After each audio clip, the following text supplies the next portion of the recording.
Today, we're going to be covering an aspect of our longboarding that I believe is one of the easiest things to change, which will have profound effects on progressing our surfing ability quickly. And it has to do with the misconceptions around what we do with our eyes and vision on the wave and board. We're going to be covering how to make these adjustments for the takeoff, turns, as well as cross-stepping and nose riding. And I also have a big announcement to make that I'll go into more depth with at the end of this video, but I have just qualified for this year's 2023 World Longboard Tour, which means I'll be competing with the world's best at the upcoming events, including Huntington, Bells, El Salvador, the potential of Malibu as well. And I'm just so stoked and incredibly thankful for all your support as well to help celebrate as well as get me over there, because it's not going to be cheap by any means. I'm actually doing a sale for the Glide Surf Collective apparel. You can use the code TheGlideOnTour for a 10% discount, and I'll have that on for the next few days as well. I'll go into more details as to what this means, how you can stay up to date and things like that at the end of the video. But let's get into it. And if you are new here, my name's Considine, and I'm a longboard enthusiast, a competitor, coach, and I'm here to share my learnings and experiences like this one today with you all. So if you do enjoy the video and you find it valuable, then feel free to subscribe. And if you know of anyone else who might find it useful as well, feel free to share it with them. But let's get straight into the edit.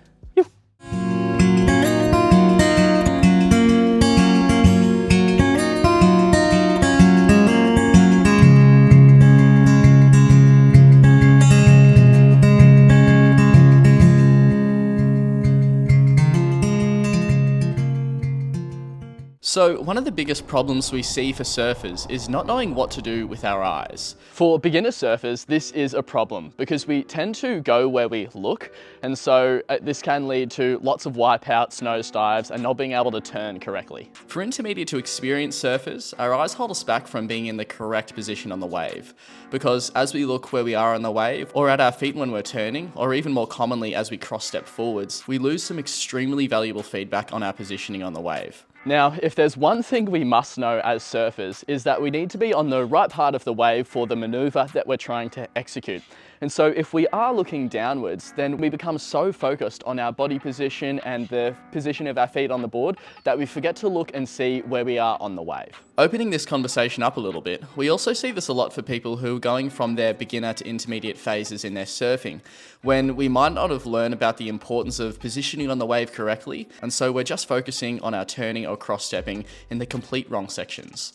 Well, if we use our eyes correctly, it's about to get a whole lot easier. Now, I've seen what we're about to discuss provide instant results for people all along their spectrum of longboarding progression, from people just learning to execute their first turns and being able to use their eyes correctly, providing some instant feedback and therefore progression. And the same thing for people who are learning to cross-step, making their transitions smoother and having more success with this as well. I do like to liken this to having our focus like we're going down the ski slopes, where we actually, when we're going through a bunch of trees, we're looking at the clear path rather than the trees in front of us. And this is how we're going to be able to give ourselves the feedback of where we need to be going.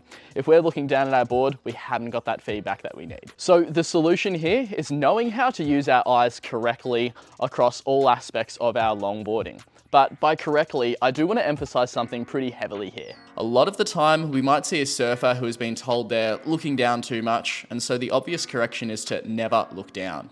This is commonly transferred from shortboard coaching, where the feet remain planted in the same position for the most part, and therefore all of our attention should be drawn to the wave.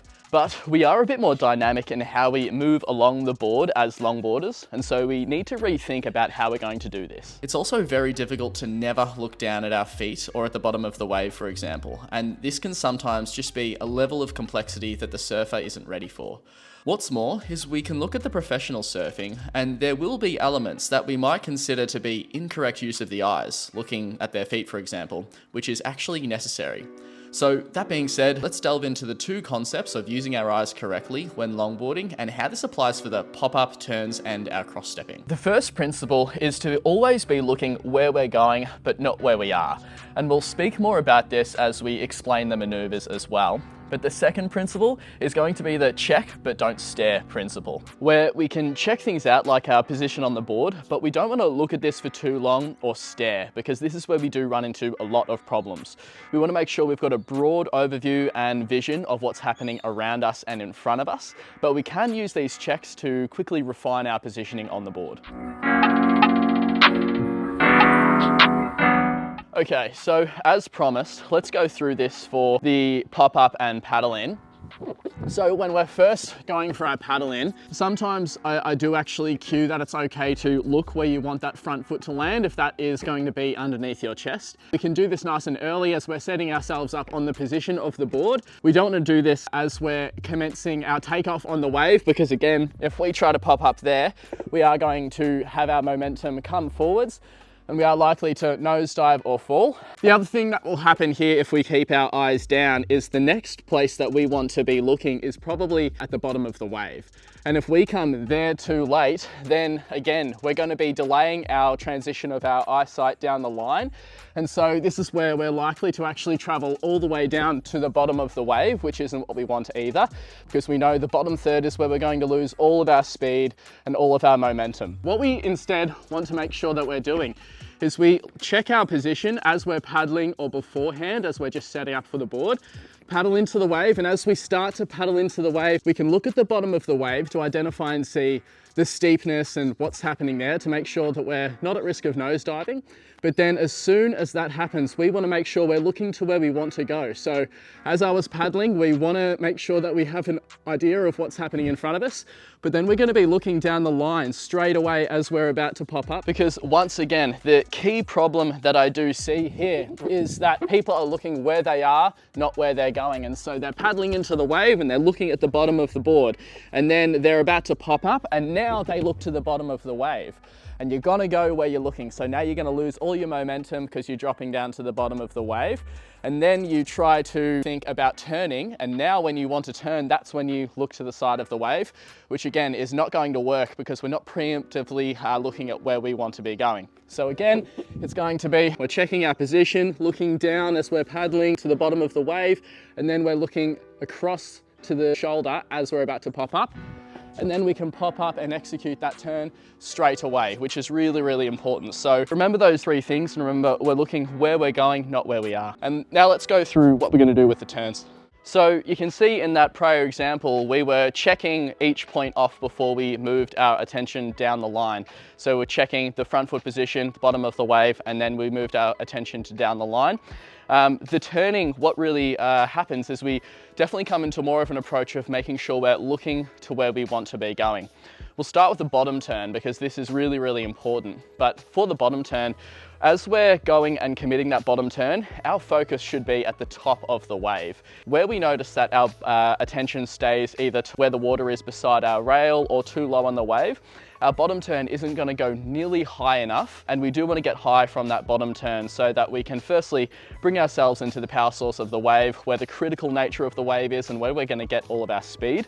And this is also where we can actually allow ourselves to draw a really big, large canvas with our turn as well. If we're stuck down the bottom of the wave, we've not got as much power, not got as much drive, and we've got less space to commit that turn as well. So as we're committing that bottom turn, so we're at the bottom of the wave, we're looking up to the top of the wave, and then about halfway up the wave, we do actually want to transition this, and then we want to be looking where we're going to go. So we're going to be looking from where we were going from that bottom turn into where we're planning on ending up after we've committed our turn. The important thing that I often see go wrong here is that the eyes move to where we're going first, and then the body will react in response to that. Our body responds to what we see, as we were talking about with the ski slope. If we can see the path that's clearest, that's where we're going to go. If we can see where we're going to end up, that's where we're going to go. If we do a turn and we're still looking at the top of the wave and we're expecting to go backwards, it's not going to be easy, and we're probably not going to go to the optimal position on the wave either. So we've got to make sure we're looking at where we're going, not where we are. For the bottom turn at the top of the wave, and then way before we even commit that actual turn that's going to be happening, we need to make sure that we're looking at where we're landing. And then we just rinse and repeat that process. Now, lastly, for the cross stepping, this is a really, really interesting one, and probably the one that a lot of you here have waited to see, because it is where a lot of our issues do come from. So The initial issues with our cross-stepping is that we want to make sure our step positioning and placement and spacing is all correct, and so we do something like this. And I've definitely been a culprit of this in the past, where we're looking down, and then we get to the nose and we're still looking down, looking at our feet. We've got no idea of what's actually happening in front of us. So this is where we can actually use our check but don't stare system. We want to make sure all of our attention is to the wave in front of us. And this helps instantly, because if we've got our attention on what's happening in front of us, then we can actually see when the wave starts to flatten out a little bit or when it starts to steepen up. And this is actually what causes our problems. If then we continue to the nose, that's when we're going to nosedive, or that's when we're going to not be able to adjust correctly. But our body's actually going to be really good at repositioning naturally if we give it that feedback. So to help out with knowing where you're going to put the feet, but also help out with where we're going to be positioned on the wave, I like to stare down the line, take our first 2 steps, and this is where we can do a quick check to see how the nose is positioned and how far we are away, so we can get our spacing and everything right. If you're someone who uses a line across the top third of the board so that you know where to put that back foot, then that's something that you can do. So we quickly check, but don't stare. We're gonna check out the front of the board, and then we're gonna redirect our eye positioning to in front of us as well. So again, what we do is we've got our eyes forwards, 1, 2, check, and then coming forwards. And this is going to be a really good way to make sure we're maximizing our understanding of our position on the board, but keeping a good understanding of where we are on the wave as well. So I hope that's helped to correct and modify, I guess, how you were thinking about what to do with the eyes at these different points of our surfing. I do think it's really important to understand that we're not actually doing something wrong if we are checking out our positioning on the board. And oftentimes, if we're told that we're looking down too much and that we shouldn't be looking at our board at all, it can feel a little bit not quite right and that we're doing something massively wrong. But it is okay to check out this position as long as we don't linger and stare for too long there, because that's where we run into a lot of problems. So if you have any questions, please feel free to leave those in the description below to clarify anything. And if you do want any video analysis from myself, then feel free to check that out down below as well. But let's step into the last part of today's video. All right, so I'll keep this pretty brief, but I did want to speak a little bit about, I guess, getting on tour and how this happened. And I will put this into another video as well, but essentially earlier this week I did find out that I got a wild card into the 2023 season for the World Longboard Tour, which is just awesome. It came off the back of the results I had in the qualifying series this year, and I'm super excited to give it a go. The way that it will work is there's going to be 4 events. And so there'll be Huntington at the end of July, there'll be Bells Beach at the end of August, early September, El Salvador in mid-September, and then depending on the results, the top guys from the tour are going to go through to Malibu in kind of early to mid-October. So it's going to be a bunch of fun. I'm training a lot at the moment. And yeah, I suppose the only other thing I wanted to mention, as I said quickly at the start, is there will be a little bit of a discount on the Glide Surf Collective product at the moment, just to help me kind of raise some funds to get over there, because it is going to be quite expensive to get the flights and accommodation and stuff sorted for that. So absolutely no stress at all. But if you were looking to, I suppose, support in some way, there'll be the discount code, the Glide on Tour, for 10% off the Glide Surf Collective product. And if you feel like you want to support but you don't want any of the product as well, I have set up a Buy Me a Coffee link down below to help donate. So we'll leave it there for today. If you did want to see anything specifically from my time on tour, could do a little bit of a tour diaries or something like that, which would be fun. But I'll also do a bit more of an in-depth video soon as to how all this happened and how it came to be and everything like that, because yeah, it's pretty big news for me, and something that I'm really excited for. Can't wait to get into that, but we will leave that there for today. But I hope everyone's getting waves, and we'll catch you on the next one.